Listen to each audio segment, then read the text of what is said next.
नमस्कार। आप सभी आयुर्वेद एवं स्वास्थ्य प्रेमियों के लिए अंतर्राष्ट्रीय योगा दिवस की हार्दिक शुभकामनाएं। दोस्तों, हम सबको पता है योग हमारे जीवन का एक आवश्यक हिस्सा है। योग स्वास्थ्य का एक सोपान है और अच्छी हेल्थ जिनको कि 100 वर्ष तक जीने की इच्छा है, तो कहीं ना कहीं योग और आयुर्वेद से नाता जोड़ना चाहिए। आयुर्वेद जहाँ शरीर की चिंता करता है, योग मन आत्मा की चिंता करता है। शरीर से जुड़ना, मन से जुड़ना, आत्मा से जुड़ना, ये सब योग के कारण ही संभव है। योग संस्कृत की युज धातु से बना है, जिसका अर्थ है सम्मिलन, जिसका अर्थ है जोड़। इसके कई सारे अर्थ होते हैं। इसका सामान्य सा अर्थ है जोड़ना, और इसका सामान्य अर्थ शरीर के संदर्भ में अगर कहें तो मन को आत्मा से जोड़ना, आत्मा को परमात्मा से जोड़ना, परमात्मा को सर्वत्र जो ओम के रूप में व्याप्त जो सत्ता है उससे एकीकार करना, ये सब योग के अंतिम लक्ष्य हैं। योग जहाँ हमें शारीरिक, मानसिक और आध्यात्मिक पक्ष से एकीकार कराता है, हमें समन्वय सिखाता है। योग के माध्यम से हमारे शरीर की सारी दोष, वात, पित्त, कफ, धातु, रस, रक्त, मांस, मेद, अस्थि, मज्जा, शुक्र, ओज, तेज, कांति और जितने भी मल, मूत्र, इनका एक बेसिक इक्विलिब्रियम में रखता है, सारी धातुओं को सामान्य रखता है। योग के माध्यम से जो सूक्ष्म शरीर पर जो क्रियाएं होती हैं, जिसमें कि हमारे हार्मोन्स का बहुत बड़ा रोल है, इन हार्मोन्स के इक्विलिब्रियम को भी रखता है, इनके बैलेंस को भी बना के रखता है। तो योग जो है बहुत सारे अर्थों को समेटे हुए है, और योग के द्वारा हम अपने स्वास्थ्य को बहुत ही सार्थक और सफल बना सकते हैं। योग आज की आवश्यकता है। हमको कहीं ना कहीं अपने जीवन में योग को धारण करना चाहिए। योग के लिए सबसे पहले मन में संकल्प आवश्यक है।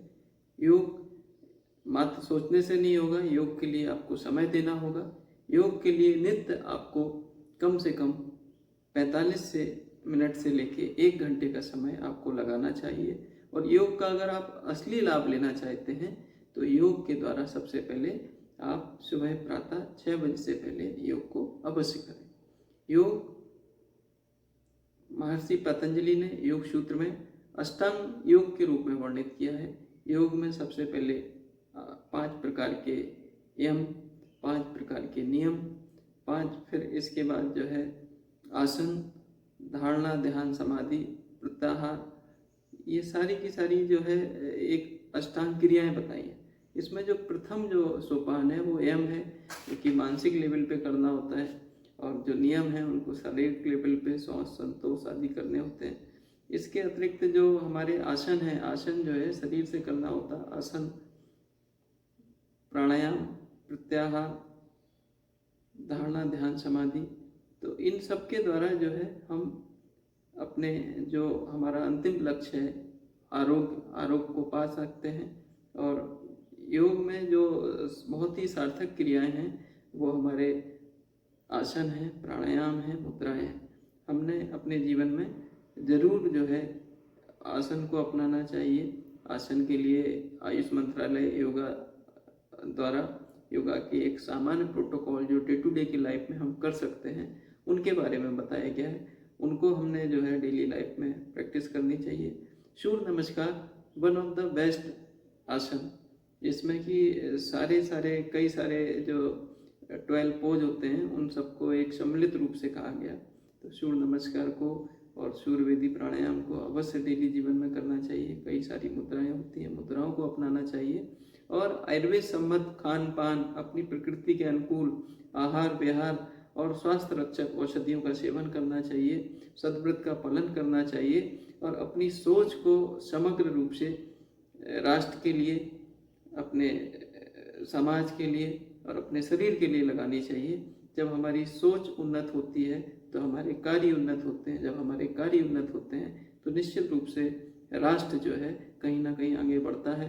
तो तो राष्ट्र की तरक्की में, राष्ट्र की उन्नति में, शरीर के संवर्धन में, शरीर के विकास में, शरीर के संरक्षण में, शरीर की रक्षा में, स्वास्थ्य रक्षा में कहीं ना कहीं योग और आयुर्वेद दोनों बहुत ही महत्वपूर्ण हैं। आप सभी से मैं आह्वान करता हूँ कि आयुर्वेद से जुड़ें, योग से जुड़ें, अपनी धरती से जुड़ें, अपनी प्रकृति से जुड़ें और अपने देश जुड़ें। जय हिंद, जय भारत, जय उत्तराखंड, जय आयुर्वेद। नमस्कार।